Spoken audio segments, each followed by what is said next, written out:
be something huge about humanity that we have yet to discover. I think there could. I think we've allowed ourselves to develop a vertiginous vagueness in regards to the whole natural world, actually, but in particular in regards to ourselves. And, vagueness can be hard to spot, kind of the definition, so I'm going to come at this 3 different ways. Way 1, let's talk about a cell in a leaf on a tree. Now, there's always more to learn, but to a very high degree of specificity, we know what that cell does in that leaf. We know the cell's purpose, and the same goes for the leaf. We know the leaf's purpose, and the same goes for the twig and the branch and the limb. But when it comes to the whole tree, we're not comfortable saying that the tree was made for a purpose. No. The way we see it, the tree is in the shape it's in because the evolutionary pathways that it shimmied along just happened to fit in well with the evolutionary pathways that everything else was shimmying along. And that's a perfectly reasonable explanation, and there's nothing vague about it. Or is there? Because if we're only kind of sort of not really okay saying that a tree was made for a purpose, we're completely not okay saying that anything with a brain was made for a purpose. For example, a porpoise. We know what a cell in a porpoise's fin does. We know the cell's purpose. We know what the fin does. We know the fin's purpose. We know what the porpoise does. Those are its choices. See, everything inside us does what it does because it was made specifically to do that thing, but we do what we do because we choose to, and for no other reason. And there's nothing vague about it. Nothing. Go away and don't look at me. Do you see? Maybe you see. Maybe you don't see. Maybe you see it and you don't buy it. That's okay. It's all okay because it's all part and parcel of the vagueness bordering on blindness that we've developed in regards to ourselves. Pretty much ever since Roman times, Western civilization has only had 2 main paradigms about our place in the natural world. And the first, of course, is that we're masters. We're here to be sovereign over the earth. Not very much in favor these days. These days, we're much more likely to say, we're a scourge. We bespoil the earth and we cause extinctions and literally everything would be better off without us. But those are not opposite paradigms. Those are the same paradigm expressed in 2 different ways. And the paradigm is we don't fit in around here. At first it was like, well, of course we don't fit in because, we're not labor, we're management. And then it was like, well, we don't fit in because we're out of touch with nature. Maybe sometime long ago we were in touch with nature, but pretty much ever since the invention of the wheel, we have been a turd in the souffle. Do you see how there's a blindness there? Because there is an alternative, and it's an alternative that we, avoid at any cost and push to the fringes of science, and the alternative is that we do belong here like a cell belongs in a leaf on a tree. And why would we want to avoid that? Why would we not want to belong here the way a cell belongs in a leaf on a tree? Well, think it out. If we belong here the way a cell belongs in a leaf on a tree, then we have a knowable purpose. Just like we know the purpose, always more to learn, of a cell in a leaf on a tree. And if we have a knowable purpose, what if we don't want to do it?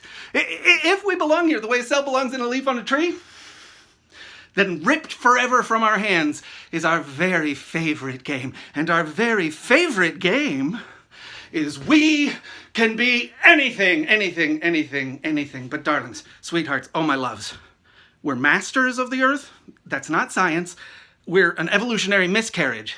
That's not science. We can be anything. That's not science either. And this is why I think there's a very real possibility that there may be something huge about ourselves we have yet to discover because we have never had a reasonable concept of what we are. Okay, way number 2. I don't need to be so hard on humanity. In fact, let's not mention humanity at all. Let's talk about a chair and a tree. The tree that the chair was made from. Now, the chair, it's dead, right? Or not alive. And the tree is alive, right? But what about the wood? Because it's the exact same wood, right? You take the wood from the tree and you make the chair, and it's the exact same atoms and molecules and, material, and in the chair it's dead, and it's the tree, it's alive. But wait. It is the wood itself alive. The tree is alive. We're much more comfortable saying that the wood is inanimate matter in both situations, right? It's inanimate in the chair and it's inanimate in the tree. Just like a turtle, right? A turtle makes its shell and the shell isn't alive, but the turtle isn't alive. But if we're going to start subdividing organic creatures into parts that are alive and parts that aren't actually alive, we're going to run into way more problems than we solve. For a turtle, it seems easy, right? You take the shell away and what you have left, that's a turtle, right? That makes sense. That's a thing. But if you take the wood out of a tree, all you have is a pile of cell guts. And where's the turtle?